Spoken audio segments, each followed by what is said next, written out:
Boss Malayalam season 7 live അപ്ഡേറ്റ്സിലേക്ക് പോവാം. ആര്യന്റെ അമ്മയും അതേപോലെ തന്നെ ബ്രദറും കുറെ നേരം ഹൗസിൽ ടൈം സ്പെൻഡ് ചെയ്തിട്ട് ഇപ്പൊ കുറച്ചു മുമ്പാണ് പുറത്തേക്ക് പോയത്. അപ്പൊ ഇവര് പോയതിനു ശേഷം ആര്യനും അതേപോലെ തന്നെ ജിസയിലും തമ്മിൽ ചെറിയൊരു ടോക്ക് നടന്നു. നിന്നോണ്ടുള്ള ഒരു ടോക്കാണ് അത്. അത്ര ക്ലിയർ ആയിട്ടൊന്നും കേട്ടില്ല. പക്ഷെ പറഞ്ഞത് ഇതാണ്: we will laugh together, chill together, dance together, have fun together എന്ന് വെച്ചാൽ ഈ രീതിയിലാണ് പറയുന്നത്, ഇംഗ്ലീഷിലാണ് പറയുന്നത്. പക്ഷെ we will not help each other, നമ്മൾ തമ്മിൽ സഹായിക്കരുത്, സഹായിക്കാൻ പാടില്ല എന്ന് ആര്യൻ പറയുന്നുണ്ട്. ഇത് എന്തുകൊണ്ടാണെന്നുള്ളൊരു റീസൺ ആര്യൻ മൈക്ക് പൊത്തിപ്പിടിച്ചിട്ടാണ് പറഞ്ഞത് കേട്ടോ.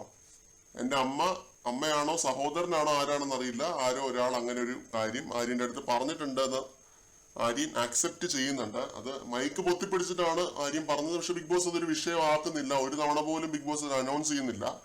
അത് എന്താണ് പറഞ്ഞതെന്ന് ഞാൻ കേൾക്കാനായിട്ട് ശ്രമിച്ചു, ബട്ട് കേൾക്കാനായിട്ട് പറ്റിയില്ല. വളരെ ഫാസ്റ്റ് ആയിട്ട് ഇംഗ്ലീഷിൽ എന്തൊക്കെയോ പറയുന്നുണ്ടായിരുന്നു. അതും ലോ വോളിയത്തിലാണ് പറഞ്ഞുകൊണ്ടിരുന്നത്.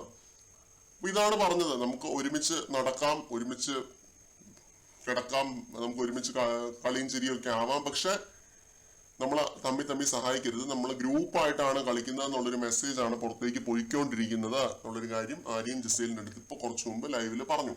ലൈവിലെ വേറെ വിശേഷങ്ങൾ പറയാനാണെങ്കിൽ അനുമോളുടെ അമ്മയും അതേപോലെ തന്നെ ചേച്ചിയും വന്ന ആ ഒരു സന്തോഷത്തിലാണ്. അവര് കൊച്ചു വർത്താനം നാട്ടുവർത്താനം ഒക്കെ പറഞ്ഞ ആ വഴി നടപ്പുണ്ട്. എന്തെങ്കിലും ഹിന്റുകളോ ക്ലൂകളോ എല്ലാം കൊടുക്കുമോ എന്നുള്ളത് കണ്ടറിയണം. കൂടുതൽ അപ്ഡേറ്റുകളുമായിട്ട് വീണ്ടും കാണാം.